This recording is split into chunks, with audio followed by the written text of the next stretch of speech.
Assalamualaikum warahmatullahi wabarakatuh.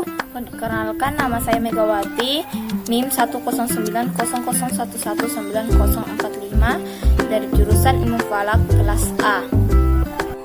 Nah, di sini saya akan sedikit memaparkan asal-usul dinasti Safawiyah dan kemajuan peradaban dinasti Safawiyah.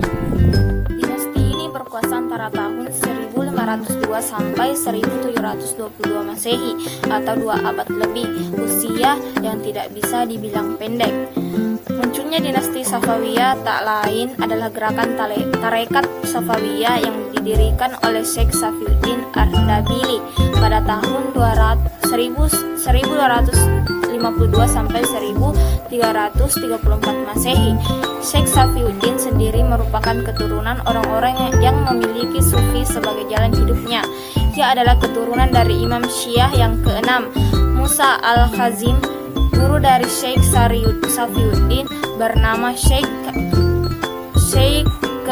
Tajuddin Ibrahim Zahidi pada tahun 1216 sampai 1301 Masehi yang dikenal dengan julukan Zahid al-Galani. Selepas Syekh Safiuddin, kepemimpinan tarekat Safawiyah diteruskan oleh anak cucunya yang salah satunya adalah Junaid. Dinasti Safawiyah memperluas gerakannya dengan menambahkan kegiatan politik pada kegiatan keagamaan. Perluasan kegiatan ini menimbulkan konflik antara Junaid dengan penguasa Karakonyulu, salah satu suku bangsa Turki yang berkuasa di wilayah itu. Dalam konflik tersebut, Junaid kalah dan diasingkan ke suatu tempat. Ia tinggal di Istana Uzun Hasan yang ketika itu penguasa sebagian besar Persia. Selama di pengasingan, Junaid tidak tinggal diam. Ia justru dapat menghimpun kekuatan untuk kemudian beraliansi secara politik dengan Uzun Hasan. Ia juga berhasil mempersunting salah seorang saudara perempuan Uzun Hasan. Pada tahun 1460 Masehi, ia mencoba merebut Sicasiyah, tetapi pasukan yang dipimpin dihadang oleh tentara Sirwan. Ia sendiri terbunuh dalam pertempuran tersebut. Ketika itu, anak Junaid, Haidir, masih kecil dan dalam asuhan Uzun Hasan. Selama dalam suku Akunyulu, baik Junaid maupun Haidir telah melakukan kegiatan politik. Haidir pun mengikuti jejak ayahnya. Ia mencoba menyerang daerah Kristen di utara, tetapi gagal.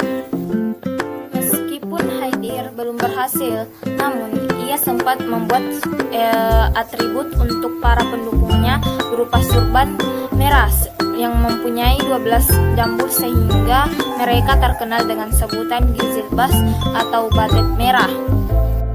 Sebelum meninggal, Haidir sempat mengangkat adik fungsinya Ismail bin Haidar untuk menjadi pemimpin Safawiyah yang baru berusia 7 tahun. Kepemimpinan Ismail selanjutnya digantikan oleh Abbas pada tahun 1588 sampai 1628 Masehi.